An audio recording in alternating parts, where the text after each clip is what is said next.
ইরানের বিরুদ্ধে মিসাইল ছুটতে ছুটতে দ্রুত ফুরাচ্ছে যুক্তরাষ্ট্রের অস্ত্র ভান্ডার, দুশ্চিন্তায় পেন্টাগন। তবে কি বিজয়ের মুখে ইরান? কারণ মধ্যপ্রাচ্যে যুক্তরাষ্ট্রের আকাশ প্রতিরক্ষা ব্যবস্থা থার্ড নাকি দিন দিন দুর্বল হচ্ছে, টমাহক ক্ষেপণাস্ত্রেরও মজুত নাকি শেষের পথে। তবে কি যুদ্ধের ময়দানে প্রতিরক্ষা ব্যবস্থা ভেঙে পড়ছে যুক্তরাষ্ট্রের? ট্রাম্পের বক্তব্য শেষ, আর ঠিক সেই মুহূর্তে আকাশ ফেটে পড়ল আগুনের গোলা। ইরানের একের পর এক ক্ষেপণাস্ত্র হামলায় কেঁপে উঠেছে ইসরায়েল। তেল আবিব থেকে হাইফা, কোথাও নেই স্বস্তি। মুহুর্মুহুর মিসাইল আর ড্রোনের আঘাতে দিশেহারা প্রতিরক্ষা ব্যবস্থা। কমে আসছে ইন্টারসেপ্টর, বাড়ছে ক্ষয়ক্ষতি আর হতাহতের সংখ্যা। ট্রাম্প যেখানে দাবি করেছিলেন ইরানের সামরিক শক্তি ভেঙে পড়েছে, বাস্তবতা দেখাচ্ছে ঠিক উল্টো চিত্র।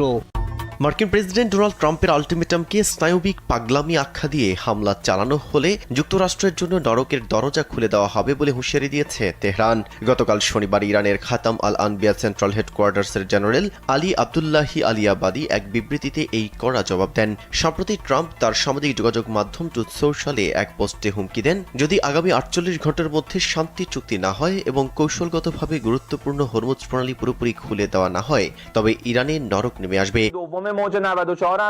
হরমুজ প্রণালী খুলে দিতে মার্কিন প্রেসিডেন্ট ডোনাল্ড ট্রাম্পের 48 ঘন্টার আলটিমেটামকে অসহায় ও দিশেহারা বলে প্রত্যাখ্যান করেছে ইরান। পাল্টা হুমকি দিয়ে দেশটি বলেছে, এমন ভুল করলে যুক্তরাষ্ট্রের জন্য আক্ষরিক অর্থে নরক হয়ে উঠবে পুরো মধ্যপ্রাচ্য।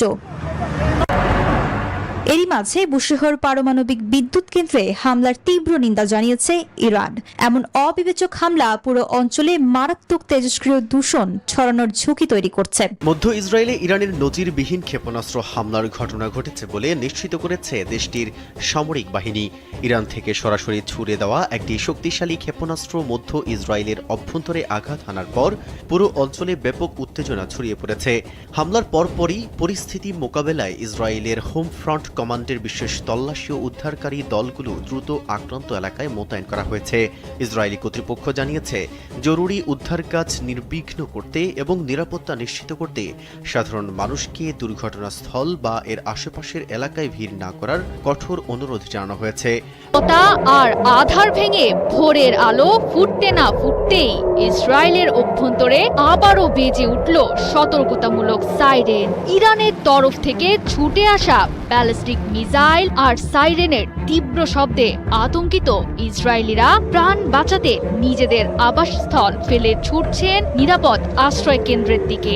এমন দৃশ্য এখন ইসরায়েলে বেশ নিয়মিতভাবেই দেখা যাচ্ছে।